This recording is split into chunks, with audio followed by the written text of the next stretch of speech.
Pois é, Fernanda. Hoje viemos ao bloco 2 para conhecer um pouco mais do SESMIT, Serviço Especializado em Engenharia de Segurança e Medicina do Trabalho. Nós vamos falar com o técnico em segurança e coordenador do SESMIT, o Edivaldo dos Santos Aragão. Edivaldo, que atribuições e como começou o SESMIT? Bem, o SESMIT, como você já mencionou, é um serviço em segurança e medicina do trabalho, voltado à área de prevenção. Qual que é o trabalho essencialmente prevencionista?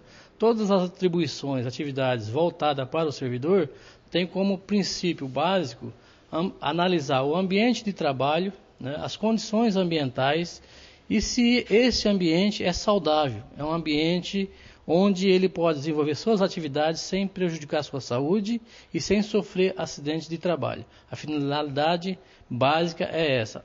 A finalidade de segurança e medicina do trabalho. Existe a parte de engenharia de segurança, existe a medicina do trabalho. Então são duas áreas, mas que esses profissionais, todos eles com formação, especialização nesta área, que todas as ações voltam para a prevenção. Quantos profissionais trabalham aqui com vocês?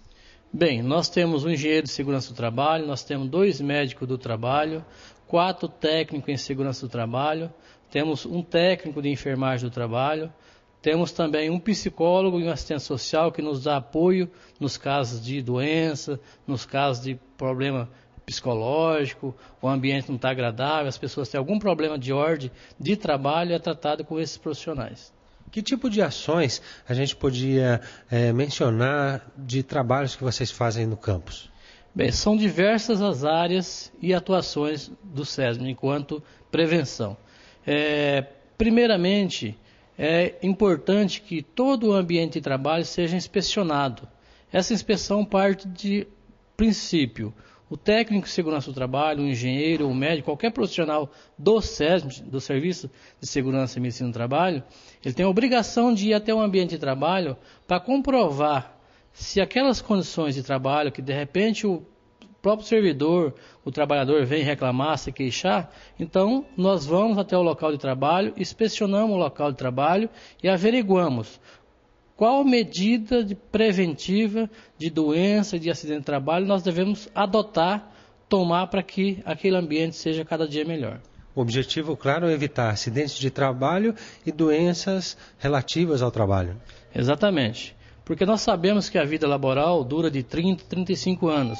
E se as pessoas não tiverem conscientização de que ali existe um risco, e esse risco deve ser monitorado, deve ser trabalhado com consciência e com responsabilidade, então nós temos uma aposentadoria, uma vida após o trabalho tranquila. Se nós não tomar nenhuma medida, o que vai ocorrer? Essas pessoas vão ser acometidas de uma doença que poderia ser evitada. De que forma? Utilizando os equipamentos de proteção individual. A gente tem aqui alguns equipamentos. Você podia comentar para a gente em que áreas são utilizados? Exatamente. O princípio dos equipamentos de segurança do trabalho, que é o equipamento de proteção individual, é dado a cada trabalhador, a cada servidor. A lei protege o trabalhador nesse sentido. Então a empresa ou a instituição que tem um trabalhador e tem um ambiente que oferece algum risco, ele é obrigado a dar gratuitamente os equipamentos de proteção individual.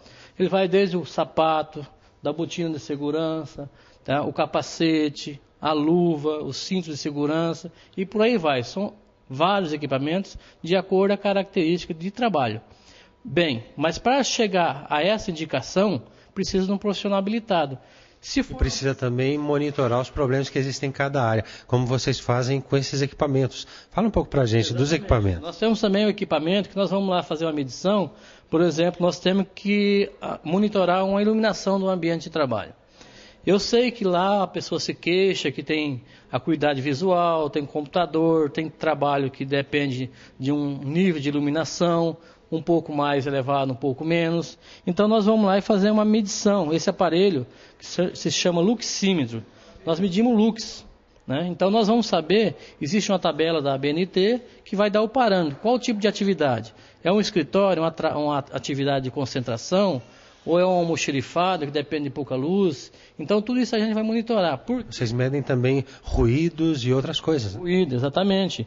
A questão do ambiente ruidoso, que nós temos uma máquina barulhenta que incomoda. Nós temos equipamento de proteção individual, que se chama protetor auricular. Seja ele tipo fone, seja ele tipo plug. Mas antes de tudo, nós vamos lá medir uma máquina. Para medir o ruído, que aparelho se usa? Usamos o decibelímetro, que é esse aparelho. Aí ele marca em decibéis. Então, a partir de um índice, que é 85 decibéis, que é o indicado para trabalhar com 8 horas diária, aí a gente vai monitorar o ambiente. O que nós podemos fazer para melhorar o ambiente de trabalho, as condições dele? Nós vamos procurar saber se aquela máquina podemos melhorar, se é uma polia, se é um rolamento. Vamos fazer uma inspeção nessa máquina, vamos fazer uma revisão nela, se ela pode diminuir o ruído. Caso não, a gente entra com o equipamento de produção individual. E esse equipamento tão curioso, com essa bola preta? É interessante isso aqui. Aqui, na verdade, é um medidor do ambiente em questão do calor. Se chama medidor de IBUTG, né? Índice de bulbo de globo. Então o que nós vamos fazer? Essa bola preta aqui é como se fosse o corpo humano. Então ela vai absorver o calor do ambiente de trabalho, né? Então nós vamos fazer a medição, ele tem um índice, vamos ficar um determinado tempo daquele ambiente de trabalho e vai ter um índice. E na norma existe uma tabela para eu equiparar se aquele ambiente ele está em condições de trabalho ou se está muito calor. Se tiver muito calor, a gente também faz uma proposta de melhoria no ambiente de trabalho para diminuir esse calor.